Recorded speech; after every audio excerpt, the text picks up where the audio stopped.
ព្រោះតែរឿងចៃដន្យមួយខ្ញុំក៏សម្រេចចិត្តចុះសម្បត្តិអាពាហ៍ពិពាហ៍ភ្លាមជាមួយបុរសម្នាក់ដែលទើបតែស្គាល់គ្នាមិនដល់1នាទីផងសហការគ្នាដោយរីករាយ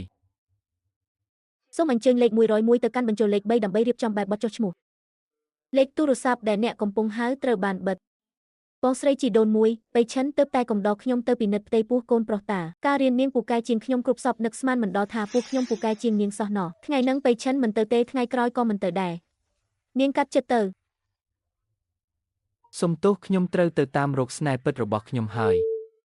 មនុស្សស្រីរឿងច្រើនមែនលេខ101ទៅណាហើយបើមិនមកទេហ៊ូលេខឥឡូវហើយណាគិតសិនទៅចាំរកវិធីផ្សេងទៀតចង់រួមគ្នារៀបការទេចូលព្រមល្អកូនកំឡោះកូនក្រមុំធ្វើខ្លួនឲ្យធម្មតាមកចិត្តគ្នាជាងនឹងបន្តិចមើលមិនមែនទៅស្គាល់គ្នាឯណាអាហារត្រូវហើយអញ្ចឹងមកញឹមបន្តិចមកក្រោយរៀបការខ្ញុំត្រូវបំពេញកាតព្វកិច្ចប្តីប្រពន្ធដែរទេបើសិនជាអ្នកមានតម្រូវការខ្ញុំព្រមសហការតើអត់ទេខ្ញុំគ្រាន់តែចង់បញ្ចូលឈ្មោះកូនស្រីខ្ញុំក្នុងសៀវភៅគ្រួសារឲ្យតែនាងបានចូលរៀនគឺបានហើយនេះជាអាសយដ្ឋានផ្ទះអាចនាំកូនស្រីទៅនៅទីនោះបានស្អែកទំនេរទេលោកតាខ្ញុំជឿធ្ងន់គាត់ចង់ឃើញខ្ញុំរៀបការមុនពេលគាត់ស្លាប់តែសង្សារចាស់ខ្ញុំទើបតែបោកខ្ញុំថ្ងៃនេះអូខេដល់ពេលចាំខលមកខ្ញុំមកផ្ទះមិនបាច់ទេខ្ញុំមានម៉ូតូចង់ឲ្យខ្ញុំជូនទៅទេមិនបាច់ទេមានអ្នកមកទទួលហើយចៅហ្វាយឡានរៀបចំរួចរាល់ហើយទៀនពីមានយិនទីងលេខ1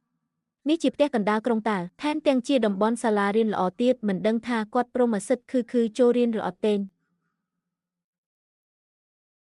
សួស្ដីមេចៅហ្វាយម៉ោង10បន្តិចទៀតមានប្រជុំរឿងទិញភាគហ៊ុនក្រុមហ៊ុនហានរួយ